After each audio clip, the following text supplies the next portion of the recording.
It's nice to know we still have a lot of good truck drivers left in our industry, but it's also sad to say that we have a lot of bad truck drivers as well.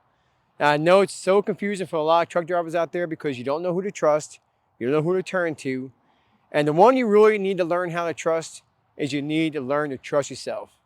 And if you give me a moment, I'm going to show you how to do that. All you need is a pen and paper and write down these 7 key steps. And I'm saying them really slow for you. Trip planning, reaching daily goals, understanding your freight, captain of the rig, keeping you cool, exercising, and the road to success. And what you're going to do on those first 6 steps, you're going to start evaluating yourself on a scale of 1 to 10, safety and efficiency. So in other words, you're evaluate yourself on your trip planning, your goals, your freight, your decision making, your attitude, and how well you take care of yourself.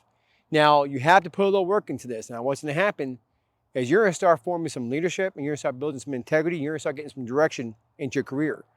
But you have to put heart into this.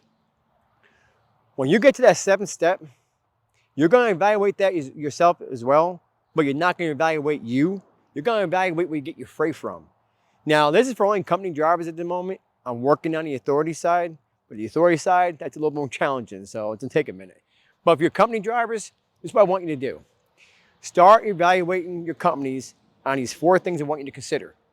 Their culture, their driver managers, dispatchers, load planners, their quality of time, home time, quality of life, and on the driver pay, income, revenue, however you want to label yourself on that.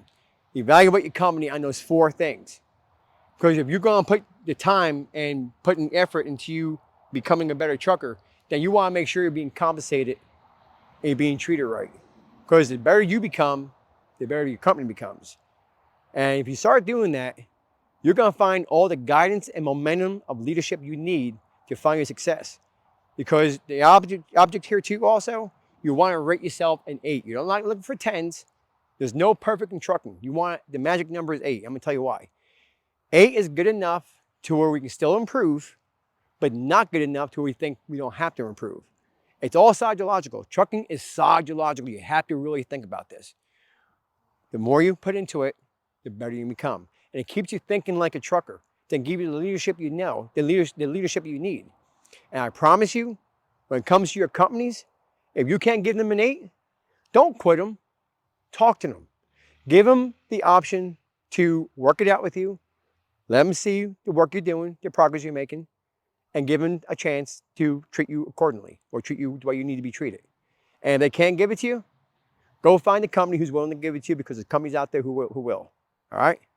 That's the best advice I can give you. Drive safe and good luck to you.